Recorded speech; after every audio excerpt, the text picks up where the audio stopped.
शिव महापुराण विद्येश्वर संहिता का 20वां अध्याय पार्थिव पूजन और रूप। श्री सूत जी बोले, वेद सूत्रों की विधि से स्नान करके फिर ब्रह्म यज्ञ पर कर पीछे तर्पण करें और सब नित्य कर्मों को करके शिव स्मरण करके भस्म तथा रुद्राक्ष को पहले ही धारण कर लें। फिर भक्तिपूर्वक श्रेष्ठ पार्थिव लिंग की वेदोक्त विधि से भली प्रकार पूजा करें। किसी नदी के तट पर, पर्वत पर, जंगल में, शिवालय में पार्थिव पूजन करना चाहिए। मिट्टी को जल से शुद्ध करके धीरे धीरे उसके लिंग बनवाएं और नमः शिवाय इस मंत्र से पूजन सामग्री का शोधन करें। फिर भूरसी इस मंत्र द्वारा क्षेत्र सिद्ध करें। आयुष्मान द्वारा जल का संस्कार करें। नमस्ते रुद्र इस मंत्र से स्फटिक बंद करें। नमः शिवाय मंत्र से क्षेत्र की शुद्धि करें। नमः मंत्र से पंचामृत प्रोक्षण करें।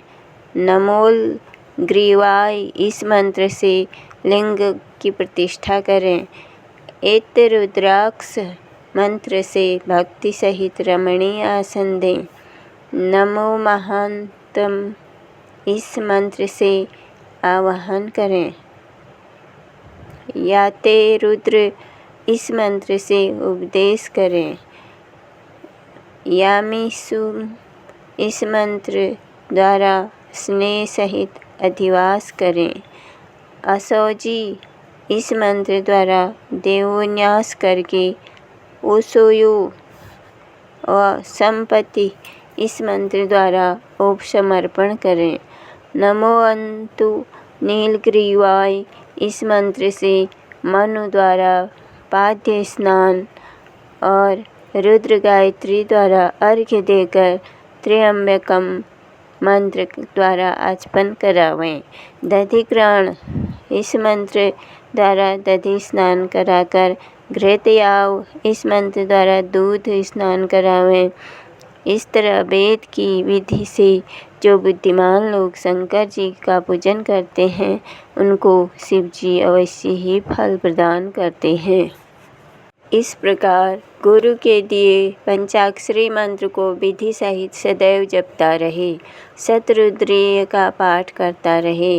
हाथ में अक्षत और पुष्प लेकर श्रद्धा भक्ति सहित प्रसन्न चित्त हो इस प्रकार शंकर भगवान की प्रार्थना करे। हे मृकंड, आपके गुणों को जानने वाला, आप में चित्त को लगाने वाला मैं आपका दास हूँ। हे भूतनाथ, ऐसा जानकर आप मुझ पर कृपा कीजिए।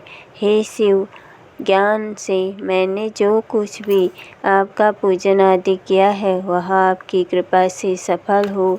हे गौरीश, मैं तो महापापी हूँ और आप पतित पावन हैं। ऐसा जानकर आपकी जैसी इच्छा हो वैसा करें। हे महेश्वर, मैं सर्वभाव से आपका ही दास हूँ। हे परमेश्वर, आप मेरी रक्षा करें और मुझ पर प्रसन्न हुए। इस प्रकार कहते हुए हाथ में लिए उन अक्षत और पुष्पों को शिवजी पर चढ़ावें। फिर साष्टांग प्रणाम करके प्रदक्षिणा करें। तदंतर श्रद्धा भक्ति पूर्वक स्तुति करके देवेश का स्तवन करें। फिर विनती भाव से मधुर शब्द उच्चारण करता हुआ प्रणाम करें। तत्पश्चात आदर पूर्वक विसर्जन करें। 20वां अध्याय यहीं समाप्त होता है। हर हर महादेव।